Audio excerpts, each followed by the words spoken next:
Olá, pessoas, tudo bem? Então, hoje nós vamos falar de impactos ambientais. Os impactos ambientais, eles podem surgir no planeta Terra, são eventos que são derivados da climatologia, mas eles surgem do planeta Terra de duas formas.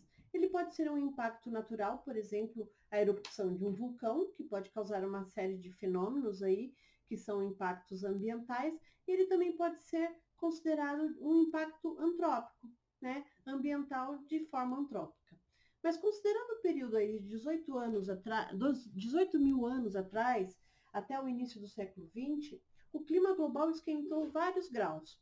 O nível do mar subiu cerca de 120 metros, a concentração de CO2 já passou de 180 para 280 ppmv, que são partes por milhão em volume.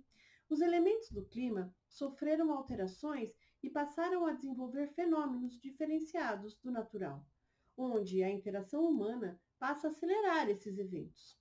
Nos espaços urbanos, por exemplo, esses impactos podem sofrer consequências prejudiciais.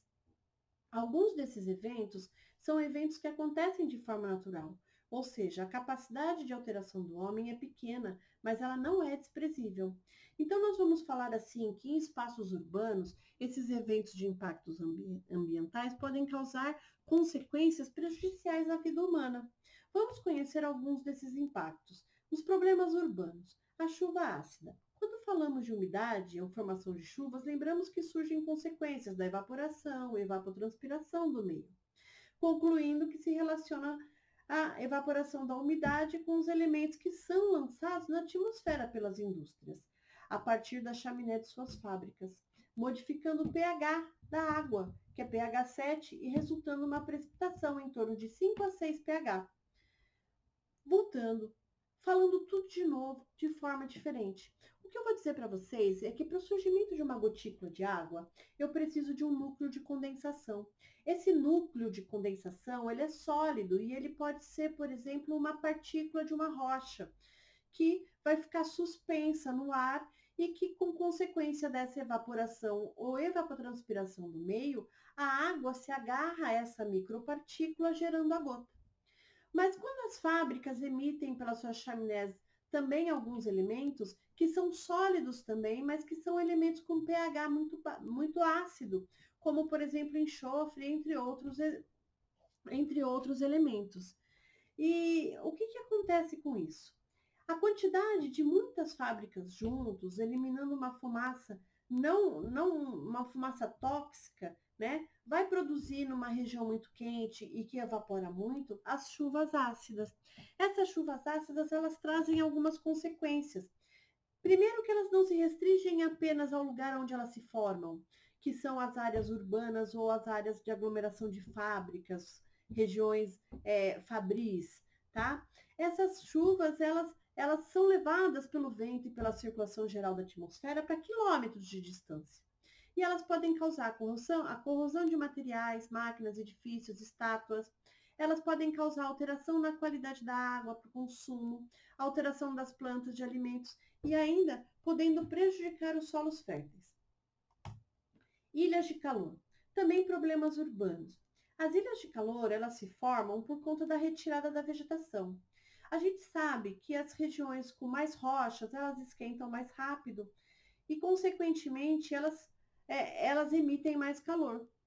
Então, as regiões que geralmente são regiões de metrópoles, com muitas edificações e que têm elementos poluidores nas regiões, elas acabam aquecendo muito rápido, ficando numa amplitude térmica muito distante do que está em seu entorno.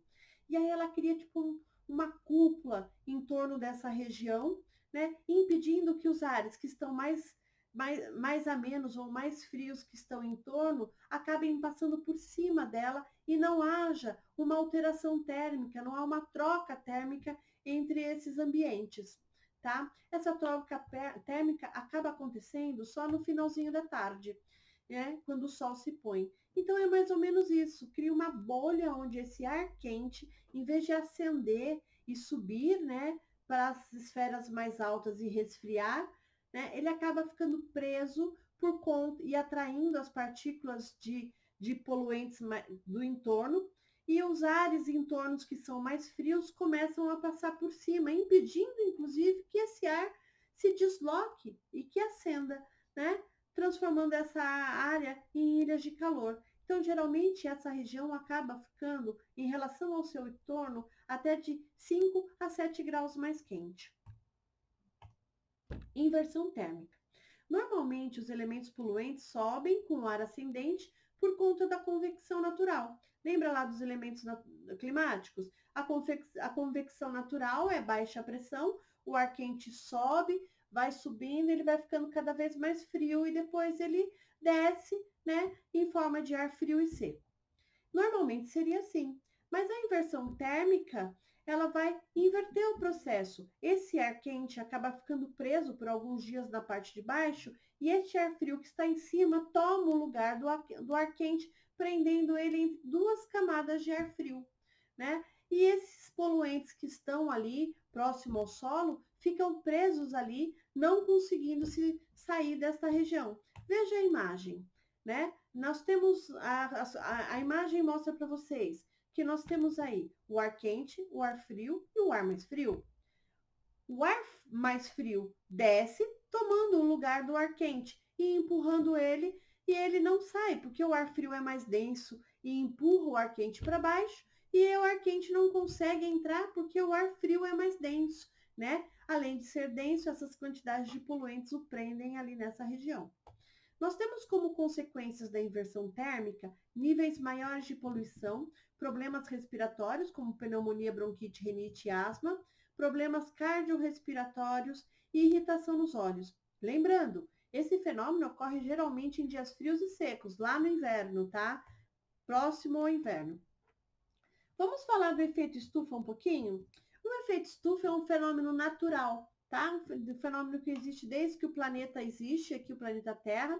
Ele tem uma camada de gases estufas que estão dentro dessa região que chamamos de atmosfera, que estão essas camadas, e que seguram aqui, né, a temperatura que é formada aí depois da radiação solar atingir o planeta. Então, a radiação, a energia solar atinge a superfície terrestre, que absorve essa radiação e provoca o seu aquecimento, né? E devolve esse em forma de calor aí para o ar. Vamos lembrar que o efeito estufa é um fenômeno natural decorrente do processo de radiação solar. E ele é potencializado pelos poluentes que são emitidos no ar, né? Então, veja a imagem.